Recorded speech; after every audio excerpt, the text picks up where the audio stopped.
up, peeps? Cool Boy with another one. Smackdown May 16th, 2025. Let's get into it. The show started out with Solo standing in the ring with Jacob Fatu and Jeff Cobb. They were originally calling him Jeff Cobb, but now they're calling him JC Mateo. So the show started out with Solo Sikoa standing in the ring along with JC Mateo and Jacob Fatu. And Solo was, in so many words, almost trying to say that JC is the reason why Jacob's title is still in the family. I mean, it's like it's a bit of a shot, but it really wasn't a big deal.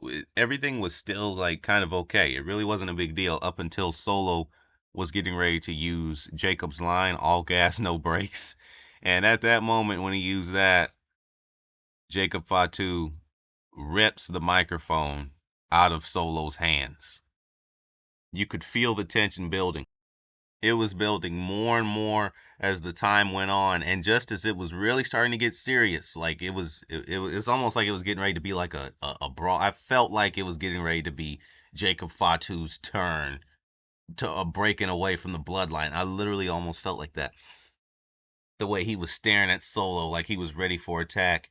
But just at that moment, spoiler alert, that didn't happen, because just at the moment that it seemed like maybe that could possibly happen, LA Knight's music hit, and he actually did not come out of the front. He came out of the back and started bringing the fight to JC Mateo, which was, kind of like a standard brawl to start off the show. Later on in the night, Solo went up against Jimmy Uso and Rey Fenix in a triple threat match. And it was really nothing special. It was a traditional triple threat match. But in the end, with help from distractions from JC Mateo and Jacob Fatu, Solo was able to take advantage and hit a spike on Rey Fenix, therefore getting the spot in the chamber match because he was able to get the 1-2-3 pin right there. But a few seconds later, LA Knight again. He ran out there again. He rammed Jacob Fatu into the steel post and then started standing on the announce table with a chair in his hand. Nick Aldis came out there and he said, okay, JC can make his debut against LA Knight tonight. In my opinion, the match was just like, it was just pretty basic. I didn't really see anything that was really special that was showcased on JC's part. But near the end, LA Knight was able to take out Jacob Fatu and Solo Sikoa to get rid of that distraction.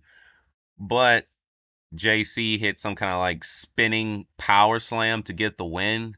And to me, it really wasn't even that serious of a move to get a pinfall. But I mean, that's to me.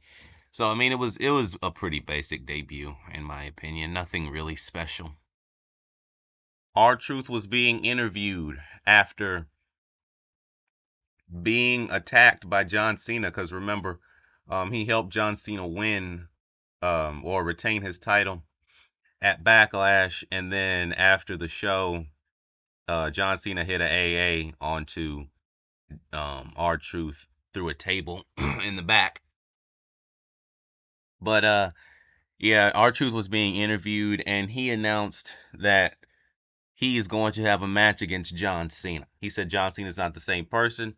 So he said he's going to have a match to him. He said he's going to try to, in his words, quote, beat some sense into John Cena.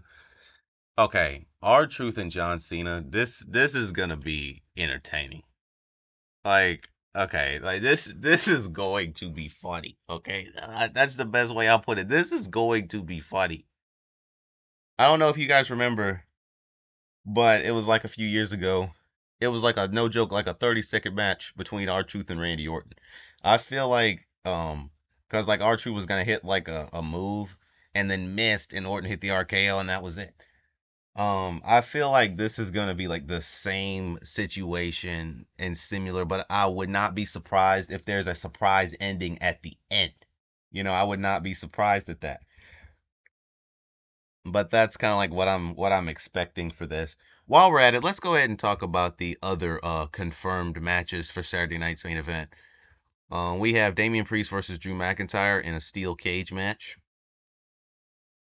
We have Seth Rollins and Braun Breaker going against CM Punk and Sami Zayn, which, remember, I said there's probably some kind of tag team match that's gonna happen as far as this, except that Jey Uso is not involved in this. That's because he's going to be handling his own business. He's going to be handling Logan Paul on his own.